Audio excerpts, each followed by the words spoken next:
This is ODAT Chat, your instant connection to recovery and community, one day at a time. This podcast may contain strong language, sexual content, and spiritual truth. Listener discretion is advised.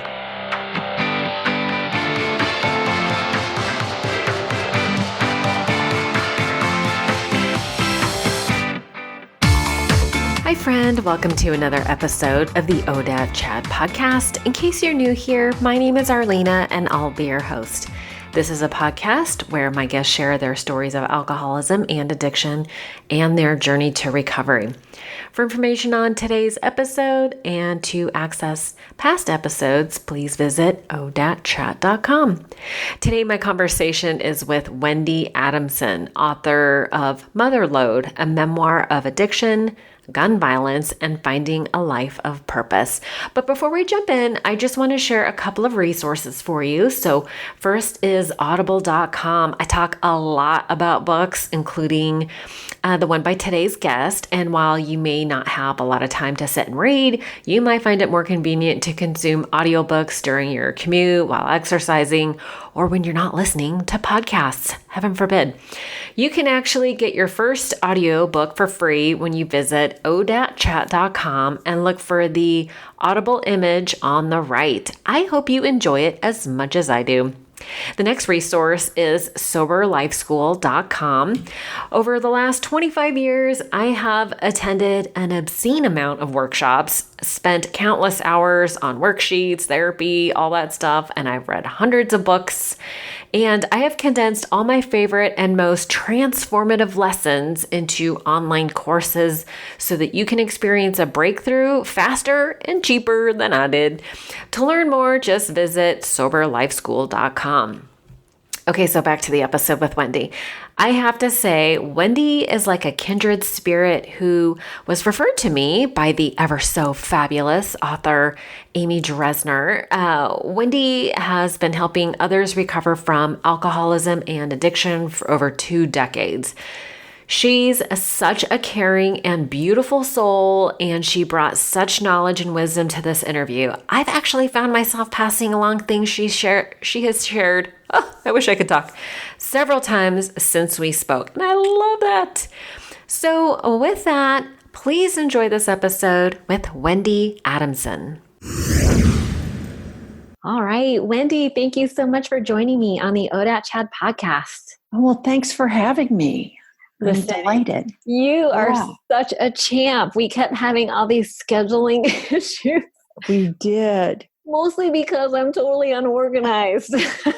Well, you just moved, so I understand. And the lights went out. Your electricity went out. Our electricity went out this morning.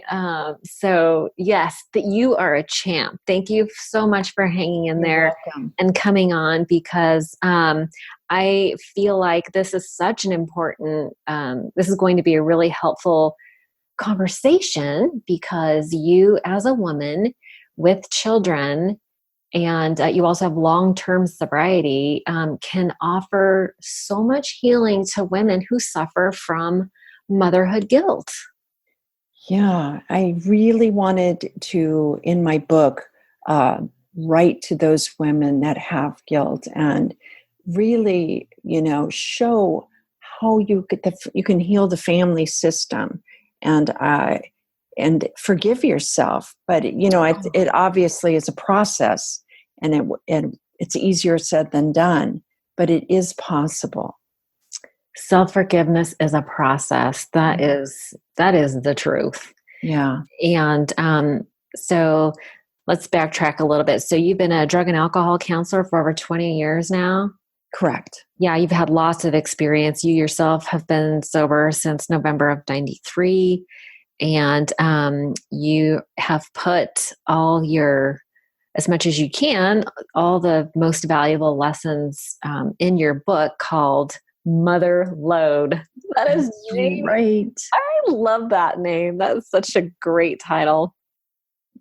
Yeah. So I will definitely leave a link to your book in the show notes. It can be purchased on Amazon, also on wendyadamson.com. And sounds like you have some events on there too and some links to other podcasts. So we'll definitely put that in the show notes for the listeners to check it out and get to know you a little better. Yeah, but so let's talk a little bit about, where this all started. Can you give me sort of a brief overview of, where maybe your family of origin, maybe where your disease started and how you got sober? Well, I had a mother who was schizophrenic, and for the first 7 years of my life, I think I was in fight or flight mode, or fight, flight, or freeze, because it was like we never knew, who was going to be there. Like if I got home from school, she had many psychotic breaks and she was suicidal. So, this created extreme hypervigilance on my part, and she ultimately ended up killing herself when I was 7 years old. 7. Oh, Wendy, I'm so sorry. Well, thank you. It's that,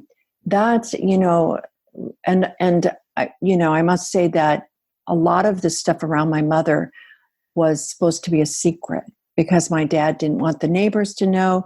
Went to Catholic school. He didn't want the nuns to know. And so he was always telling us, not to tell anybody. So we were kind of sworn into this conspiracy of silence, which created a great deal of shame. In hindsight, I can see I was like bogged down with shame.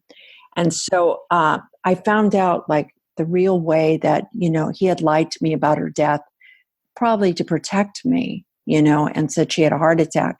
And I found out how she actually died when I was 14. And that sort of fueled my, my alcoholism and my addictions. I've, felt a great deal of guilt because when I was a little girl and she would have her psychotic breaks, I would wish that she was dead, like any kid that is scared of their parents or angry with their parents. And so when she did die, I, in my magical thinking as a child, was still developing brain. The architecture was just being built. I blamed myself for her death. So my dad was alcoholic, and then my brother later became schizophrenic. So there was a lot of mental illness and alcoholism, and yeah. And yeah, go ahead. No, that's really intense. So you're when does schizophrenia kick in? Is it typically in adolescence? Well, it used to be around early 20s, but now they're finding, especially with the pot that is out there these days, the strong level of THC, that it's inducing psychotic breaks. I also work in a teenage an adolescent treatment program called Polaris, and sometimes these kids, when their brains are still developing and they smoke pot, they can have a psychotic break or episode. Wow. What does that look like? What does a psychotic break look like? I don't know that I've ever seen one. Well, extreme mania, delusions, paranoia, erratic behavior, violence, suicidal ideation. Yeah. Mania or both. Right. Does like bipolar? Does it look like bipolar? It can. Yeah, it can. Yeah. That can be really tricky to diagnose, I would imagine. Right. So, okay, let me backtrack just a little bit. I was curious about your dad. So, you said your dad was also alcoholic. What kind of an alcoholic? Because I know there's like varying degrees. Like, was he the go to work and drink at night kind of guy? Was he violent or just absent or? Well, he was absent, yes. And he would drink every night he'd get home from work. He would start drinking. Obviously it progressed, and his drinking he would become bitter and belittling, more abusive in the way he spoke to us. So it was, it was not a happy environment to grow up in. No, that sounds awful. Sometimes I'm just surprised that people can survive their childhood sometimes. Yeah. So it sounds like you had a lot of trauma to deal with growing up. Yeah. And when did you yourself start drinking? Well, I started drinking, I think around 14, 15. When you found out the truth about your mom? About the same time. It was like I had a lot of emotions and a lot of feelings of rage and of being silenced and kind of being shamed, what I felt like. And so I couldn't metabolize these feelings. And so alcohol was the way I metabolized them. And then ultimately, which led later to a lot of drugs. How old were you when you started using drugs? I started experimenting around the same time, 15. It happened It all comes together, huh? It came together pretty quickly. Yeah. I was looking for relief and I was trying to get it any way I could. Yeah, I've often thought, that, I was self-medicating around that same age, around 14. Mm-hmm. It's just a rough time. That's a rough age, and in conjunction with an alcoholic father and all the, when you talk about rage and shame, those are such powerful emotions to try to, I love that word you use, metabolize. Yeah. I mean, you can't metabolize all that. I had such a feeling of intensity. And when your feelings are suppressed and you're told not to talk about it, where's it going to go? It starts leaking. It does. It always comes out sideways, it seems. Yeah, it does. Yeah. Whatever we don't deal with head on comes out sideways. Okay. So how long, so you started using drugs? Was it just like pot and? Well, back when I was growing up, there was like Red Devils, which were sleeping pills. Oh. And there were barbiturates. Okay. And, that was like taking a pill and getting drunk. You didn't have to drink the alcohol actually, but you got the effect of being, high and medicated, Right. So, they were in parents' medicine cabinets that my dad kept them by his bedside. That's crazy. It was just like, they were around. They were around. Okay. So this goes on for how long? So this goes on for way too long. Way too long, if you ask me. Too long. So, during this time, I stumbled into a guy, when I was around 16, that I would ultimately, we didn't stay together all of that time, but at 22, we hooked back up and I actually started doing heroin at that point with him. At 22? At 22. And that went on for a bit. And then we ultimately had 2 kids, 2 boys. And so that slowed everything down. And it just, the thing that I would like to say is that while I said I would never be like my mother, I didn't know that when you say never, it's like giving the universe exact coordinates to where you're going to later land. Oh, can we use that in the positive way? I will never be rich, Wendy. Yes, I'll never be rich. I'll never win the lottery. I'll never write another book. Let's just list them all now. But isn't that the truth? If you say never, you're right. It's like, What is that? That's so weird. We need to like do some quantum physics studies. Well, I think it is quantum physics. I think that the energy of never gonna do that. It's like you're unconsciously pulling yourself in that direction.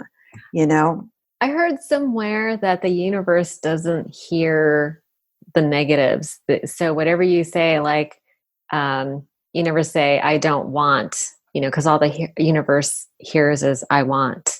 Right. You know what I mean? Like, I don't want to be lonely. I don't want to be poor. I don't want to be, the universe just says, I want to be poor. I want to be lonely. Right. That's trippy. Okay. Yeah. So sorry, I didn't mean to digress into some No, it's okay. woo-woo area, but I feel like science is catching up to woo-woo stuff. So Well, I'm all into the woo-woo stuff. are you good? Yeah, totally. I don't know why I pretend like I'm not into it either, but I totally am. Yeah. Well, quantum physics is fascinating. Is science and spirituality where they intersect or beginning to intersect. Yeah. Science is Yeah. really starting to explain all that stuff and Yeah. legitimizing everything that, what was dismissed as, woo-woo. I don't like that term. I kind of like it, but anyways, okay. So wow, heroin. So, how did you get off heroin? It's such an epidemic now. People are so hooked on the opiates, and I see all these Facebook groups where people are just struggling to get off of it. How did you do it? Well, like I'm sure you've heard the expression, I just changed seats on the Titanic. I got on methadone, which was a state run program. And that gave me the ability to,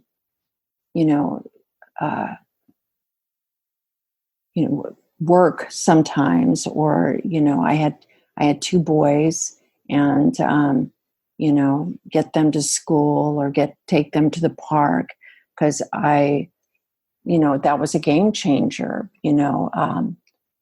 but I'm just going to fast forward to back what I was saying, that I swore I'd never be like my mother. And at 38, she had a psychotic break and killed herself by drowning herself in a bathtub after cutting her wrist. I know, pretty horrific. And in the bathtub, she pulled a huge shipping trunk over her full of photographs of her kids and her wedding. It was like very much a metaphor, like drowning under her inventory, Wow. So at 38, fast forward, I'm in my 30s, my late 30s. I have a psychotic break, and I'm doing methamphetamine at the time, and completely hadn't slept for days. And I ended up shooting my husband's girlfriend in the arm. Yeah. You look so sweet. Yeah, no, I know. I clean up well. You shot that bitch in the arm? I shot that bitch, man. I did. I deserve that. I'm sorry. No. I just winged her.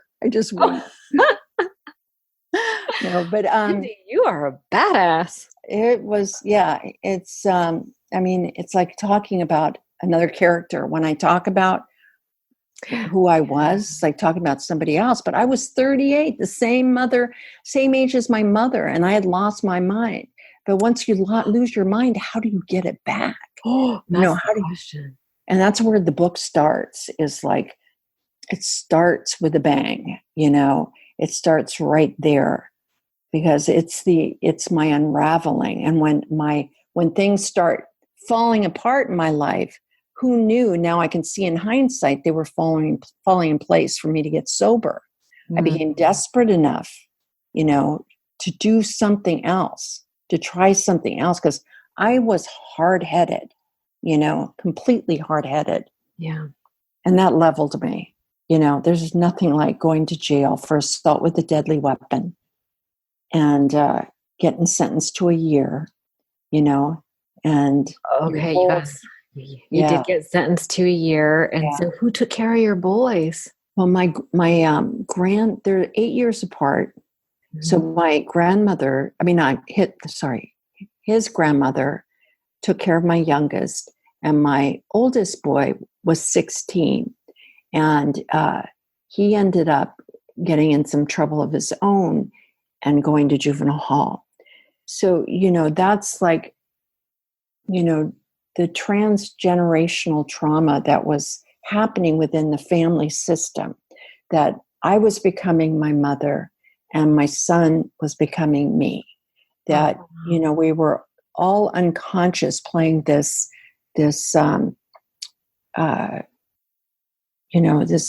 unconscious repetition of history repeating itself. I mean, the apple literally fell in my lap, you know. Yeah. So, you know, needless to say, when I got out of jail, there was a lot of guilt and shame, all of it wrapped up around that. You know, what's really interesting. I heard early in recovery that we recreate our family of origin as adults so that our adult self can sort of parent the inner child through that situation. But it repeats itself because we don't ever have this, we never learn how to do it different. So we end up just repeating it. Well, it's the neural pathways, you know, in the brain. You know, it's like they've been like the architecture that I was speaking of as a child was being built, you know, and that, you know, Carl Jung has a quote says something like, that which is remains unconscious will direct your life, and you will continue to call it fate, you know, until you wake up, until somebody wakes up. And, you know, fortunately, I feel like that, like I finally woke up. It finally got my attention. You know, sober, God, it was really, really difficult at the, you know, when I first was getting sober, because I had so much guilt that every decision I made around my kids was like, you know, coming from guilt, you know, and somebody told me that, you know, if you bring guilt into the relationship, if you bring guilt into your decision making, it's tainted. You know, you have to find the love and come from that space. And, you know, that was something I learned to do. It's like to be loving to myself and let myself off the hook inevitably. Tell me a little bit about, so you did talk about being desperate enough to want to be different. How did you get sober? Like, can you walk me through like the first 30 days, or like, how did you even get to that place? I would imagine you had a series of bottoms. Well, when I got out of jail, I had burned my bridges, all of my bridges. And a woman that taught self-esteem classes in the county jail sponsored me through a program for women that she was involved with. And she took me to a women and children's transitional living housing. Okay. So that's where I first started. It was in Santa Monica. It's called Claire Foundation. And so I stayed at their Women and Children's Center. I was required to go to meetings. Okay. So, you know, I was not fully, you know, at the beginning, not fully engaged in it. You know, it's like I was very skeptical that it could work, you know, fine if it works for you, but, you know, you don't know where I come from. You don't know where I've been. You don't know what I experienced as a child. I was terminally unique. So, so, you know, it was difficult. I had a lot of anxiety. My inner dialogue was destructive, to say the least. I, you know, was just constantly berating myself, that self-loathing and self-hatred, you know, all of those feelings that I had that I initially metabolized with drugs and alcohol. I needed to find some relief, some way else. You know, the first 30 days, you know, anxiety, panic attacks, hardly could make it to the market. You know, I got on welfare, you know, and because I didn't know what I was out of jail. I have a rap sheet. How am I going to be, you know, self-supporting? You know, so I got on welfare initially, and so I, you know, I started going to these meetings, and I started over time. It took a while. I wouldn't say the first 30 days, but I started connecting with people and started developing a community, and that was really key for me, is having a community. And it doesn't matter where you get the community. But as long as you have people that are going to answer your calls when you're like panicking or, you don't know what to do. Yeah. Yeah. No, I think that's huge. Like when I sponsor women, I require them to do what I just call them willingness calls. And a willingness call means for yourself that you're willing to take action. Right. Even if it's uncomfortable to reach out and connect. And I require that they do it like 3 times a week. Mm-hmm. And it's, call one person once a week, call them once a week, but you have like 3 people you can call so that you're current with at least 3 people so that when the shit hits the fan, you don't have to spend a lot of time on the backstory. You can just kind of get right into solution. And, so I would definitely agree that building community is like takes top priority. Yeah. Well, it's, again, you're building new neural pathways, and, this is contrary action. I know that ultimately I started calling people and just leaving messages.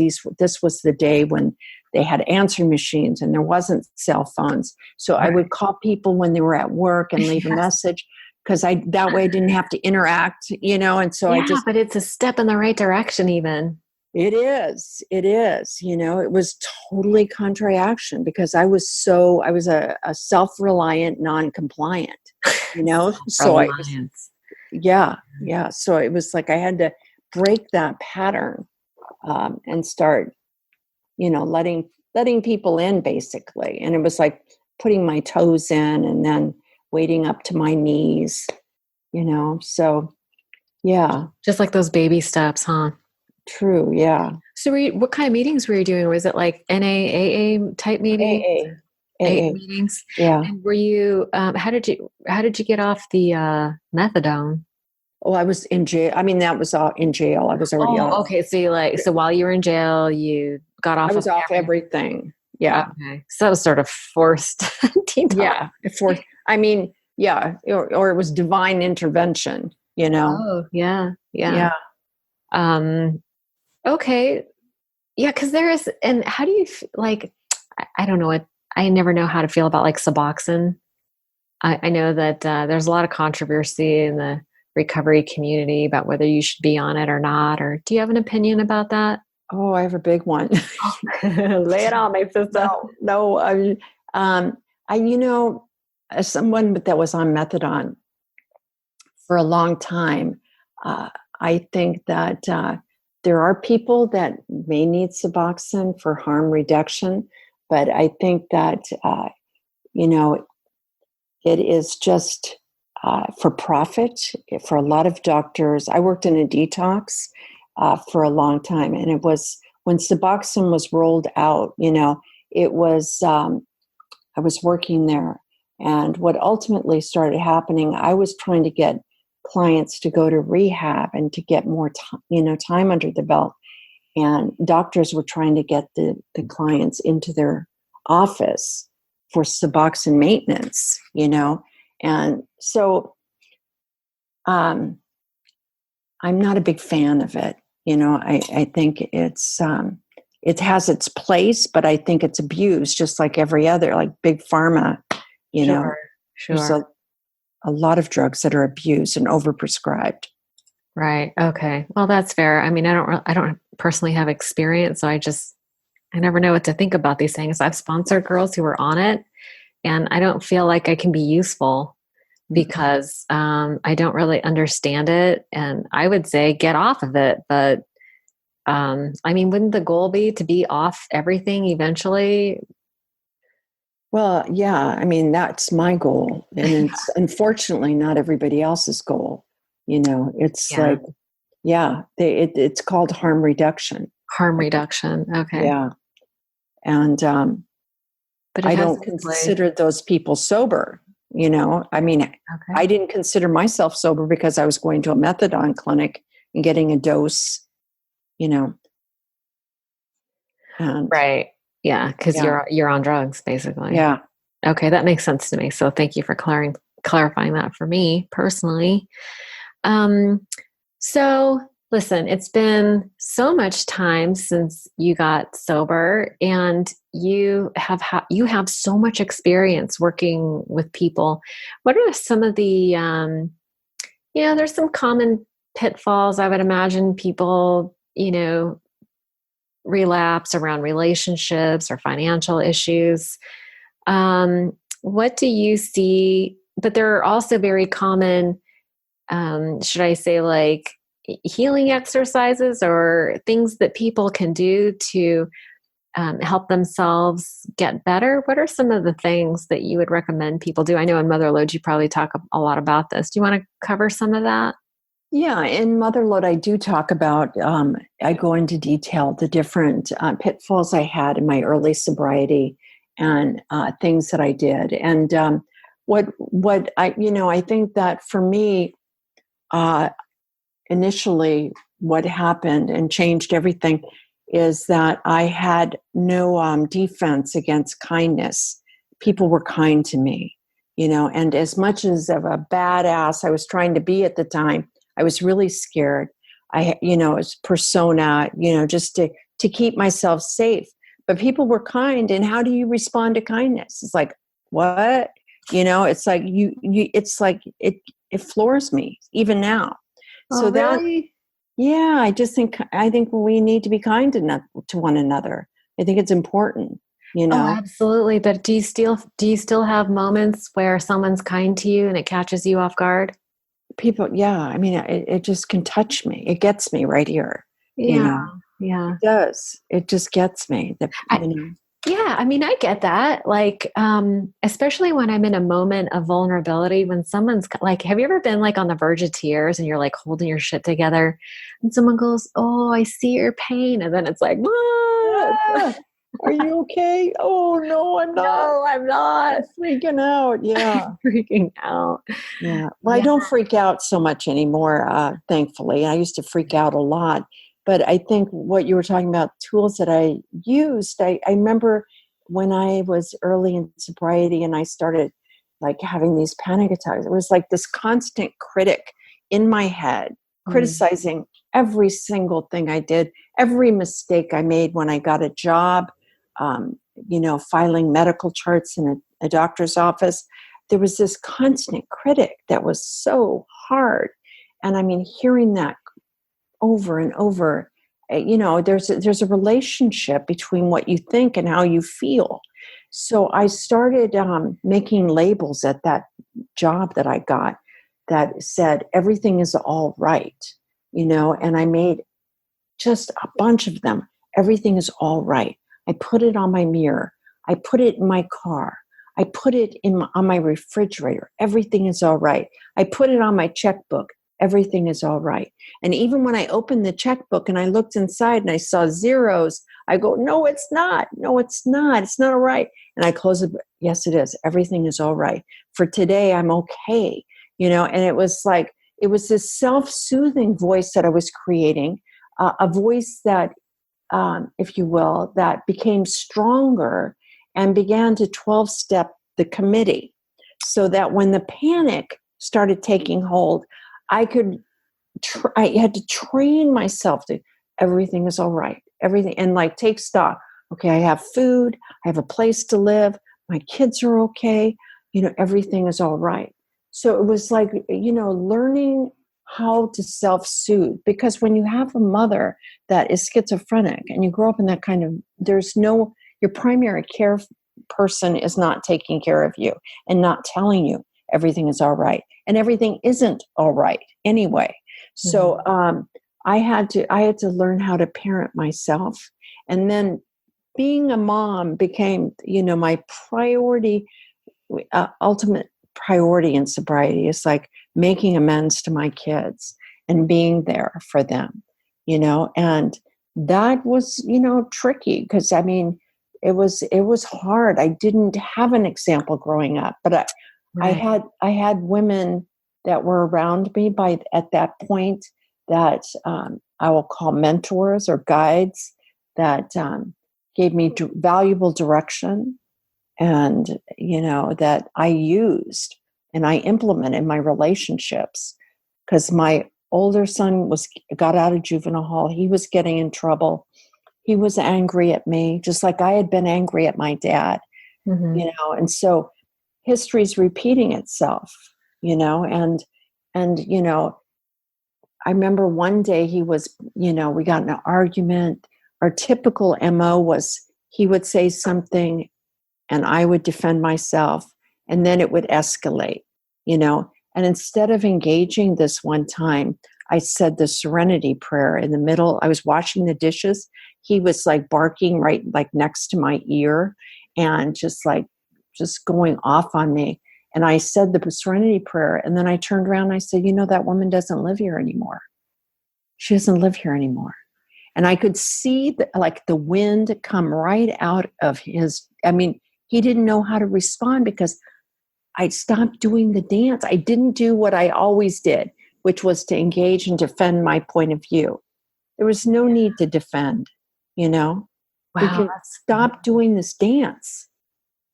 Yeah, no, that's magical. It's like when one person changes. Do you ever see that? Do you remember that therapist, Terry Bradshaw? He would talk about the family dynamic being like a baby mobile, where it's like the lever with two little things hanging on the ends. Yeah. And that's exactly what you were talking about. It's like you changed, and so he had to change because you didn't respond. He had to do something different. Well, it's the family system, it's the relationships. Like when at the place, like I told you, where we work, the teenager is the designated patient, and everybody can point to the kids saying, this is the problem. But we require the whole family to come in for intensive family work because it is a system. And if you send that child back into a toxic system, the same thing's going to happen. You have to give everybody the tools. Yeah. Did your son get tools as well? Is he sober as well? Well, he's not. He's sober. He doesn't go to any program or anything.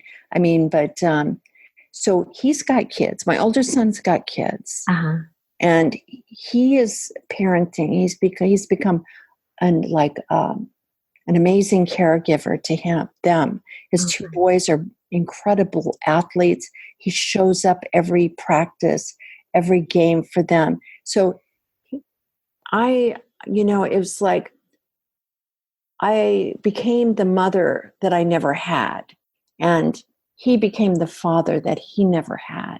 So it's like there's a ripple effect that happens with the addiction, alcoholism.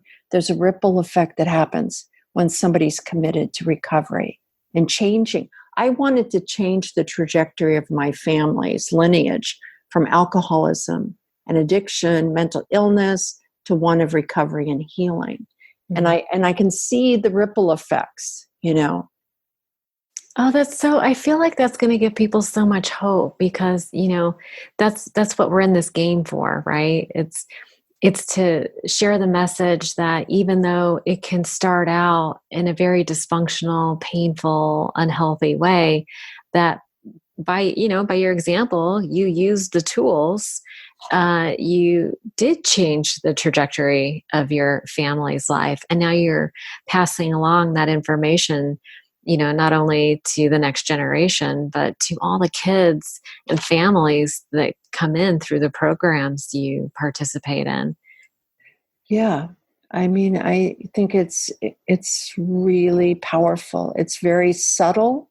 And as a mother with guilt, I wanted it, to be okay instantly. It's just is not the way it happened. But I wrote this book for mothers that are carrying, a lot of guilt, or daughters that are mad at their mothers, or any parent that has just made any mistakes. That I believe in the power of transformation. That it's just happened within my family. I've seen it.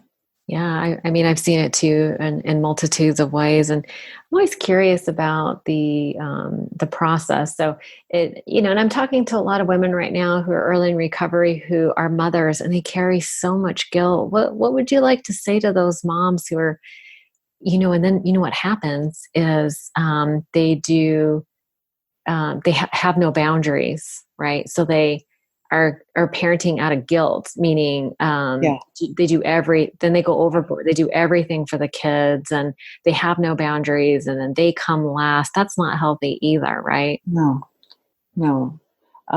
So I, have really strong boundaries, and I didn't have strong boundaries initially, but working in a detox with like having a caseload of 12 to 15 clients, Oof. all detoxing. Oof. And so, front lines. I was like on the front lines. And You get good at boundaries, I bet.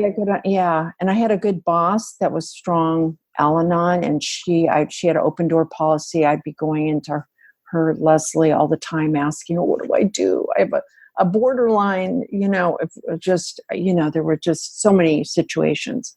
So, but in setting boundaries, what was funny is I became a people pleaser early in recovery. I just couldn't say no.